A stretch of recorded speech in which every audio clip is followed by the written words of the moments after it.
আসসালামু আলাইকুম স্যার। ওয়ালাইকুম আসসালাম। আমার নাম হলো SK Randarne, deputy engineer, government of Maharashtra, water supply department. আমি একজন অমুসলিম, নন মুসলিম। আমার প্রশ্নটা হলো যে আমাদের এই পৃথিবীতে কেন এত ধর্ম সৃষ্টি হয়েছে? আমাদের চারপাশে এত বেশি ধর্ম কেন? এখানে একটা সেন্টেন্স লেখা আছে পিস টিভি লোগোর নিচে, যে পিস টিভি মানবতার সমাধান। এখানে আমার মতামত হলো এই, যে শান্তির জন্য জ্ঞান আর বিজ্ঞতার প্রয়োজন। ধন্যবাদ। ভাই একটা প্রশ্ন করলেন যে পৃথিবীতে এত ধর্ম কেন, এটা প্রথম প্রশ্ন। আর তারপর একটা মন্তব্য করলেন যে শান্তি মানবতার সমাধান, এটা পিস টিভির স্লোগান। শান্তির জন্য প্রয়োজন জ্ঞান আর বিজ্ঞতা। আমি আপনার সঙ্গে একমত।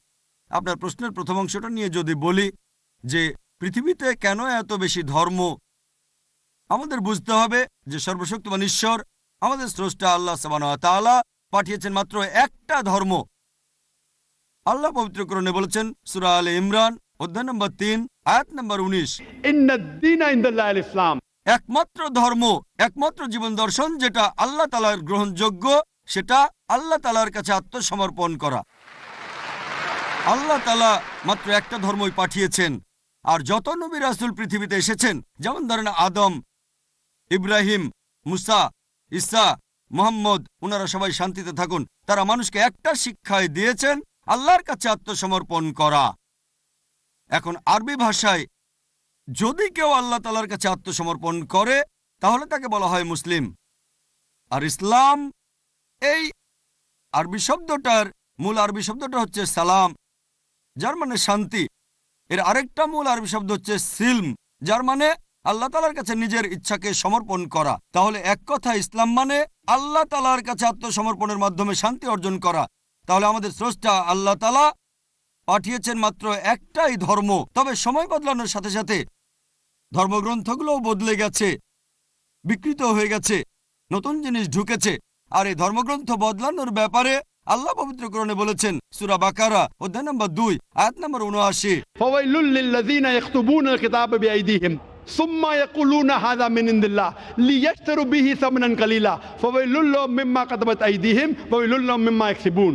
দুর্ভোগ তাদের যারা নিজ হাতে কিতাব রচনা করে আর বলে এটা আল্লাহর নিকট হতে। তারা এটা বলে তুচ্ছ মূল্য প্রাপ্তির জন্য। তাদের রচনার জন্য শাস্তি তাদের, যা উপার্জন করে সেজন্য শাস্তি তাদের। আল্লাহ তাআলা পাঠিয়েছেন অনেক আসমানি কিতাব, অনেক ইনস্ট্রাকশন ম্যানুয়াল। সময় বদলানোর সাথে সাথে এই ইনস্ট্রাকশন ম্যানুয়াল, আল্লাহর এই আসমানি কিতাব বদলে গেছে। যখন কোনো কিতাব বিকৃত হয়ে গেছে, আল্লাহ নতুন রাসূল পাঠিয়েছেন আর নতুন কিতাব। এইভাবে অনেক দিন চলেছে। তারপর আল্লাহ পাঠালেন সর্বশেষ ও চূড়ান্ত নবী মুহাম্মদ সাল্লাল্লাহু আলাইহি সাল্লামকে, আর সর্বশেষ ও চূড়ান্ত আসমানি কিতাব কোরআন নাজিল করলেন। এর আগে যেসব নবী রাসূল এসেছিলেন, আমাদের প্রিয় নবী মুহাম্মদ সাল্লাল্লাহু আলাইহি সাল্লাম বলেছেন যে আল্লাহ তাআলা এই পৃথিবীতে 1,24,000 নবী রাসূল পাঠিয়েছেন। পবিত্র কোরআনে মাত্র 25 জনের নাম বলা হয়েছে, অন্যদের নাম আমরা জানি না। হতে পারে একজন প্রশ্ন করেছিল, আপনি কি মনে করেন, একজন হিন্দু আমাকে এই প্রশ্নটা করেছিল, আপনি কি রামকে আল্লাহর রাসূল বলে মানেন, অথবা শ্রীকৃষ্ণকে কি আল্লাহর রাসূল বলে আপনি মানেন? আমি বলবো, যেহেতু নামটা কোরআন হাদিসে উল্লেখ করা নেই, আমি জানি না। হতে পারে রাসূল, অথবা নাও হতে পারে, নিশ্চিত করে বলতে পারছি না। তবে এ কথাটা মানতে হবে, যেসব নবী রাসূল এসেছেন নবী মুহাম্মদ সাল্লাল্লাহু আলাইহি সাল্লামের আগে, তারা ছিলেন সেই সময় আর সেখানকার মানুষের জন্য। তাহলে রাম যদি আল্লাহ রাসূল হয়েও থাকেন, যদি কৃষ্ণ আল্লাহ রাসূল হয়েও থাকেন, তারা এসেছিলেন সেখানকার মানুষ আর সেই সময়ের জন্য। বর্তমানে পৃথিবীর সব মানুষ, তারা থাকতে পারে ভারতে অথবা আমেরিকায় বা সৌদি আরবে বা কানাডায় বা ইংল্যান্ডে, পৃথিবীর যে কোনো জায়গায় তারা মানবে সর্বশেষ ও চূড়ান্ত নবী মুহাম্মদ সাল্লাল্লাহু আলাইহি সাল্লামকে এবং সর্বশেষ ও চূড়ান্ত আসমানি কিতাব পবিত্র কোরআন। আল্লাহ আমাদের কথা দিয়েছেন সূরা হিজর অধ্যায় নম্বর 15 আয়াত নম্বর 9, যে আমি কোরআন অবতীর্ণ করেছি, সেটা আমি সংরক্ষণ করব। তাহলে আল্লাহ তাআলা পাঠিয়েছেন মাত্র একটা ধর্ম, সেটা হচ্ছে আল্লাহ তাআলার কাছে আত্মসমর্পণ করা।